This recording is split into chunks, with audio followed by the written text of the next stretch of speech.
بسم الله والصلاة والسلام على رسول الله وعلى آله وصحبه أجمعين، أما بعد. قال الله تبارك وتعالى في كلامه المنزل: أعوذ بالله من الشيطان الرجيم، بسم الله الرحمن الرحيم. قل صدق الله فاتبعوا ملة إبراهيم حنيفا وما كان من المشركين إن أول بيت هدي للناس للذي ببكة مباركا وهدى للعالمين فيه آيات بينات مقام إبراهيم ومن دخله كان آمنا ولله على الناس حج البيت من استطاع إليه سبيلا ومن كفر فإن الله غني عن العالمين. اللہ تعالیٰ فرماتے ہیں تم سب ابراہیم حنیف کی ملت کی پیروی کرو جو مشرک نہ تھے.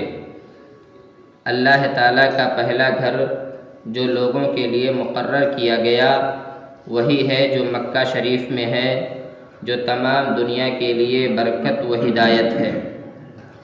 یہ یہود کے دوسرے اعتراض کا جواب ہے. وہ کہتے تھے کہ بیت المقدس سب سے پہلا عبادت خانہ ہے. محمد صلی اللہ علیہ وسلم اور ان کے ساتھیوں نے اپنا قبلہ کیوں بدل لیا؟ اس کے جواب میں کہا گیا تمہارا یہ دعویٰ بھی غلط ہے. پہلا گھر جو اللہ کی عبادت کے لیے تعمیر کیا گیا ہے وہ ہے جو مکہ شریف میں ہے. پھر اس کے بعد اللہ تعالیٰ فرماتے ہیں جس میں کھلی کھلی نشانیاں ہیں، مقام ابراہیم ہے، اس میں جو آئے امن والا ہو جاتا ہے. اللہ تعالیٰ نے ان لوگوں پر جو اس کی طرف راہ پا سکتے ہوں اس گھر کا حج فرض کر دیا ہے. اس آیت میں قتال، خوریزی، شکار حتیٰ کی درخت تک کاٹنا ممنوع ہے. یعنی حدود حرم کا جو حدود ہے اس حدود کے اندر انسان ایک گھاس بھی نہیں اکھاڑ سکتا. اگر وہاں گھاس اگ جاتی ہے یا کوئی جانور آ جاتا ہے، اگر وہ تکلیف نہیں دیتا ہے، موذی نہیں ہے، تو ایسی صورت میں ہم اسے مار نہیں سکتے. ہاں، اس کو راہ دکھا سکتے ہیں کہ وہ چلا جائے، لیکن مارنے کی اجازت نہیں ہے. لیکن اگر حدود حرم کے اندر چونکہ ہمیں قتال سے منع کیا گیا ہے، روکا گیا ہے، لیکن خدا نخواستہ اگر وہاں دشمن پہنچ جاتے ہیں اور وہ مسلمانوں پر حملہ کرتے ہیں یا جانوروں کے ذریعے مسلمانوں پر حملہ کرنے کی کوشش کی جاتی ہے، تو ایسی صورت میں وہاں رد عمل پیش کیا جا سکتا ہے. ایسے لوگوں کو وہاں مارا جا سکتا ہے. اس جگہ حدود حرم کے اندر خوریزی کی جا سکتی ہے. پھر فرماتے ہیں کہ راہ پا سکتے ہوں کا مطلب زاد راہ کی استطاعت اور فراہمی ہے. یعنی اس آیت کے اندر یہ بتلایا جا رہا ہے کہ حج کن لوگوں پر فرض ہے. فرماتے ہیں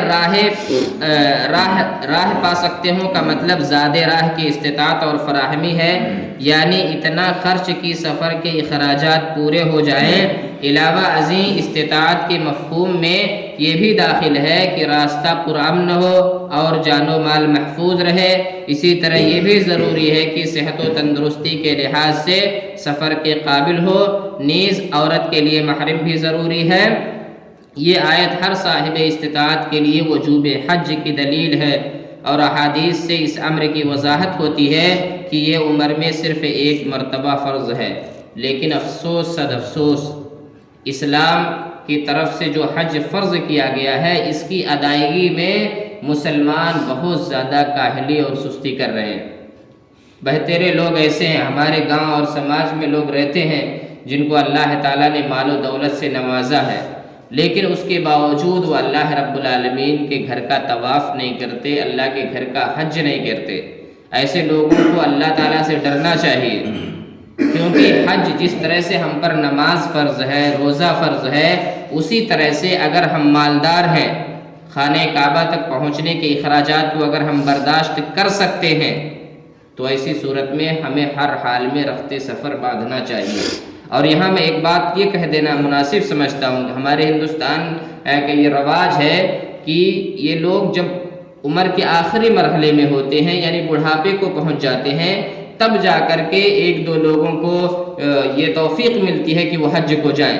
لیکن حج کا مسئلہ بڑھاپے سے تعلق نہیں رکھتا، بلکہ پیارے نبی صلی اللہ علیہ وسلم نے بڈھوں کو روکا ہے حج کرنے سے، کیونکہ بڑی پریشانیاں لاحق ہوتی ہیں جب یہ حج کرنے کے واسطے جاتے ہیں۔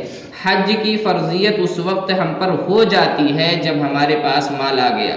اگر ہم 18 سال کی عمر میں ہیں، 18 سال کی عمر میں اللہ تعالیٰ نے ہمیں اتنے پیسے دے دیے جس سے ہم حج کر سکتے ہیں، حج کرنے کے بعد اپنی فیملی کی کفالت کر سکتے ہیں، 18 سال کی عمر میں حج ہم پر واجب ہو جاتا ہے۔ لیکن اگر نہیں کرتے ہیں تو ایسی صورت میں ہم گنہگار ہوں گے۔ اگر 18 سال کی عمر میں اللہ نے ہمیں مال دیا، 25 سال کی عمر میں اللہ نے ہمیں غریب کر دیا، 18 سال کی جو یہ عمر ہے، جب اللہ تعالیٰ سوال کرے گا تو اس میں حج سے متعلق اللہ سوال کرے گا کہ اللہ نے تمہیں مال دیا تھا، تم حج کرنے کیوں نہیں گئے تھے؟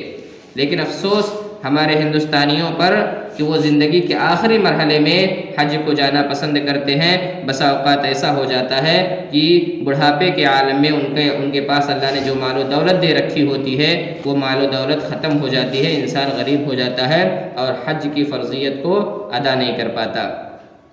پھر اس کے بعد اللہ تعالیٰ فرماتے ہیں اور جو کوئی کفر کرے تو اللہ تعالیٰ تمام دنیا سے بے پرواہ ہے۔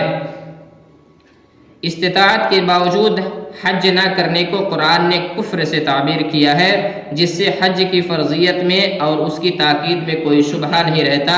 احادیث و آثار میں بھی ایسے شخص کے لیے سخت وعید ہے جس کے پاس استطاعت ہو پھر بھی وہ حج اور عمرہ نہ کرے۔ امام بخاری رحمہ اللہ عمرہ کے وجوب کے قائل ہیں، یعنی جس طرح سے حج واجب ہے اسی طرح سے عمرہ بھی واجب ہے، لیکن اکثر علماء کرام کا کہنا یہ ہے کہ صرف اور صرف حج صاحب استطاعت پر واجب ہے، عمرہ واجب نہیں ہے۔ اسی طرح سے جب انسان حج اور عمرہ کی پابندی کرتا ہے، حج کرتا ہے، تو ایسی صورت میں اس کے گھر سے فقر و فاقہ ختم ہو جاتا ہے۔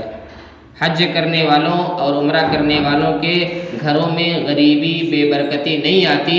لہذا اگر ہم چاہتے ہیں کہ اللہ تعالیٰ ہمارے گھر کے اندر برکت کو برقرار رکھے تو ایسی صورت میں ہمیں حج اور عمرہ کے لیے بھی جانا چاہیے۔ اللہ تعالیٰ سے دعا ہے اللہ تعالیٰ ہم تمام مسلمانوں کو حج کرنے کی توفیق عطا فرما، آمین۔